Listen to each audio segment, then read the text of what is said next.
Hey guys, I'm going to do kind of a longish video today. It's about 15 minutes. And I want to talk to you about coffee, my path on the craft, and some contests. That's at the very end of the video. Sorry. And one of my very favorite things. What am I going to be doing today? Yes, indeedy. Let's see if I can get it here. I am going to be working on Leonie Dawson. That's my diary planner. And I plan to get some things down, some concrete things down. And I have a quick question for y'all. I'm going to be doing some e-courses. I've got my 33 days to finish your damn book. And I'm also going to do, I think, now you have to tell me, do you want a course? They're going to be about 20 bucks. They're not going to be a lot of money, right? But they're going to be, one's going to be how to seek joy. One's going to be some daily tarot stuff, how to dive into your tarot. And it's going to be a month of just helping you with tarot. Or a week. Which do you want? Do you want month e-courses? They just come to your email day by day. You do them as you can. Or do you want weeks? You know, which is better? Do you want more than months? Tell me. And hang in there because there's another video and then another video. I've stitched them together. I know. I've had my coffee. Angelino's coffee. I'll tell you about it in a minute. Seek joy. Good morning, YouTube. I'm up and ready to rock and roll. And I wanted to share a new find with you. Angelino's coffee. It's Keurig cups. They sent me a sample. There's 12 of them in here. I don't know which one I'm going to try. What do y'all think? Maple glaze. That sounds yummy. Pumpkin. I'm not a pumpkin fan, but my husband is. He'll love that. Dark roast. Ooh. Jamaican me crazy. Yeah, we might have to try that. What's this? Oh, look. As low as 39 cents? That's awesome. Look at all those flavors. Cinnamon twist. I'll have to try the cinnamon twist first. If it's in there. They sent me 12 of them, guys, so I'm pretty excited. Ooh, there's a donut shop brand. We'll try that. I'm going to make myself some coffee, and then I'm going to start up the... I'm going to start up the video and do a little video right after this so we can talk a little bit. But that's Angelino's coffee, and I'm pretty excited about this. I'll let you know how it tastes. Hey, welcome back, y'all. So I didn't actually wait to drink the coffee for you. It was so good. So Angelino's coffee is yummy, and I hope you'll check them out. You can do like a pick what you like of your Keurig cups and have them ship it to you monthly or however you like. And I'll give you a link in the down bar. It's Angelino's Coffee, and I believe it's angelinoscoffee.com. So easy peasy. Now, for today's topic, happy Tuesday. It's really early, not super early. It's about 7:30 New Mexico time. And I just wanted to talk to you a little bit about how I came to the craft. A couple of you have asked this question, and I thought, let's talk about it. Way back, and I graduated high school in like the late, like 79, okay? So I'm old. Some of you will say, no, you're not. I'm older than you. Cool. I like my age. I'll be 55 next year in March. Yay! Double nickel. So I first started, when my first knowledge of the craft as witchcraft or Wicca was in probably 1885. But before that, I had been doing witchy things. Now, my astrologer, Julia Waters, when she did my chart, looked at me and said, how long have you been a witch? Like all your life?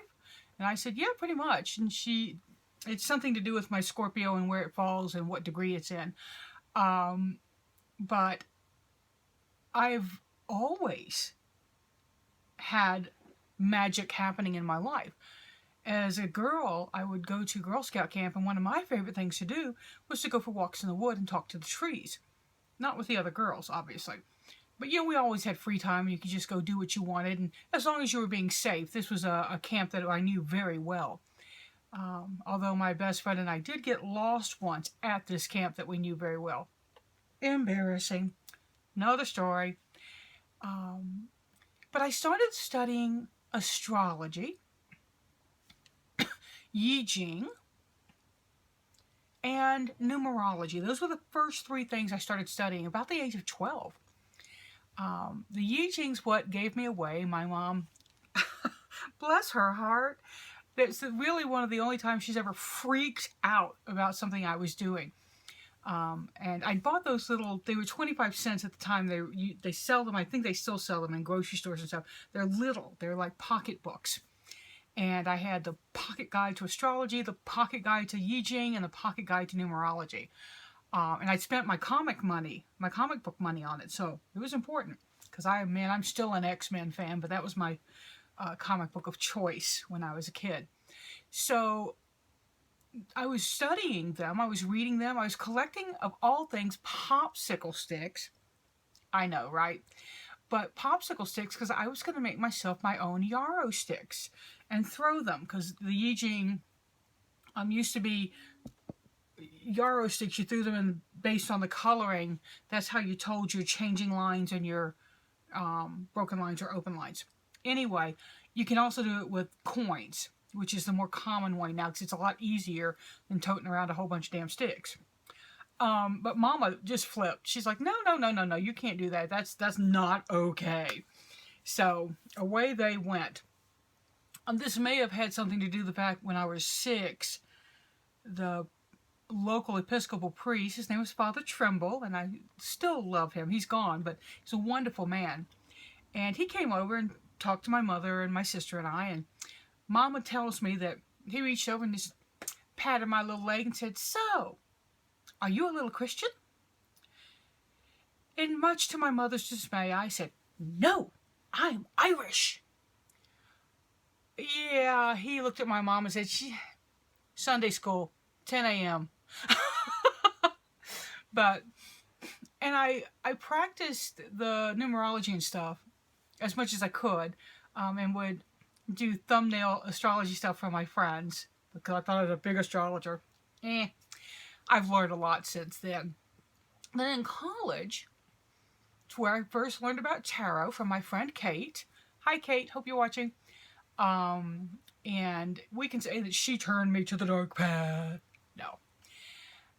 From college, I moved, that was in Louisiana, I moved to Ohio. And it was in Ohio that I really hit my stride with witchcraft. What happened was, I was reading books and I met a group of women who did circles and, we would make May crowns, and it was lovely. It was very, very sweet and very gentle energy, and I loved it. And we found that a woman named Diane Stein, you may know her name, was coming. I don't remember why she was coming, if we invited her. I don't remember how we got her there, or how she got there. But we spent a lot of time with her. She did a ritual at my house, because I happened to have one of the larger houses at the time that I rented. And at that circle, there were other people who came in because Diane Stein was a well-known author. And is a well-known author. She did the Woman Book of Changes, which is a book on Yi Jing. A whole lot of stuff. I'll put a link down there so you can go check her books out. I think that her work is fabulous. So I met somebody at that circle.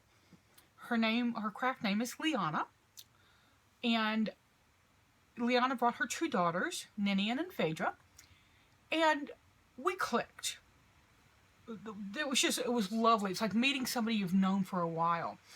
And she told me I had old eyes, and, we joked about that a little bit, and then they left. She gave me her number in case I wanted to call and talk about witchcraft or anything like that. And the next day, or that night, we'd invited ancestors in. It was a Candlemas circle, I'm almost positive. And we had done work with ancestors and females and just a whole bunch of stuff. Well, that night, I had an entity in my dreams, and it was not pleasant. You'll hear me talking about it in some other videos, I think. But I woke up, and I was scared. And I went to work, and I owned my own shop. I was a dog groomer at the time. And I came back, and I walked into my house so angry and so afraid, lit a smudge stick, and walked around yelling, "Get the fuck out of my house!" Not the best banishing ritual, but it worked. And I called Lady Liana after that to ask her what had happened. And she discussed a couple things with me that might have occurred, why the energy might have stuck around after the circle. And then she invited me to come to one of their circles so I could see how they did it. And the rest, as they say, is history. I dedicated with that coven, saw second degree with that coven, and grew so much. Lady Liana was a wonder, or is. She's still alive, as far as I know. I've lost touch with her, which makes me sad because I love the woman. She's a Sagittarius dynamo. She's about 5'1" and just little Italian woman that will just get your attention every time. But she taught well. She would give you books and say, read these, come back with questions. And that's what I would do. She would say, she's the one that got me really on the path of tarot, because I told her, she said I needed to learn a divination system before I could reach second degree. It's part of that particular tradition. And, she said, what about tarot? Because she did tarot. She was a psychic tarot reader. She also did psychic astrology. And I said, well, I've tried it. My friend Kate, blah, blah, blah. She gave me a deck. I didn't connect with it, blah, blah, blah. That was a thought that you've heard me talk about that if you've watched some of the other videos. And so we went to a psychic fair, and I saw a deck, and I said, oh, I like that one. And it was the Herbal Tarot. I picked that deck up, and in using that deck, all of a sudden, and I do mean all of a sudden, it was like a door open or a window open. I could go out in my yard and identify herbs and plants that I didn't know before. I didn't study them. I didn't get a book on Ohio plants. Nothing. So that was one of my wow moments. And that's kind of where I came to the craft. That was I dedicated with her group in 1985. So what is that? 85, 95, about 30 years ago. Well, more than 30 years ago. It's coming up on 31 this next year. I dedicated it Lammas, so Lammas is very special to me for that reason. And I've not looked back. As I've gone, I've kind of gone away from Wicca, and now I'm back. And when I went away, I didn't go anywhere else. I didn't go to, Islam. I didn't go to Christianity. I didn't go to Judaism. I didn't go to Buddha. I just kind of didn't. I just kind of knew that I was a witch, and that's kind of, as I lived my life, that's how I lived. But I didn't do actual practice for quite a while. I'm back to that now, and part of that's because of the videos and the YouTube. And thanks to Ember Honeyraven for reconnecting me with that part of myself that kind of drifted away. But I really hope that you'll ask me more questions. I hope this answered some and I didn't just ramble too much. Seek joy, y'all. Pass it on. If you want a cup like this, I'll give you a link where you can go get it. Now, it's got my tagline. It's got not my tagline. Seek joy, y'all is my tagline. But it's got tarot by Arwen.com on the cup. If that's something y'all think you don't want, I'll make cups that doesn't have it on it. Just let me know. I've got a couple of others over there like Eudaimonia, Follow Your Bliss, or Chase Your Bliss. And my favorite is Be a Professional Joy Seeker. Do try this at home. I know, I think I'm so funny, right? But get a cup, get some Angelino's coffee in it, and have a super day, y'all. Happy Tuesday. Seek joy, y'all. I'm Arwen of Tarot by Arwen, and I really appreciate you joining this video. Oh, there are 2 contests I have going on, so look for them. One's on my recent gratitude haul video, and the other is on my main Taroscope video for the week of December 14th through the 20th. So get your butt in the contest, babies. Bye.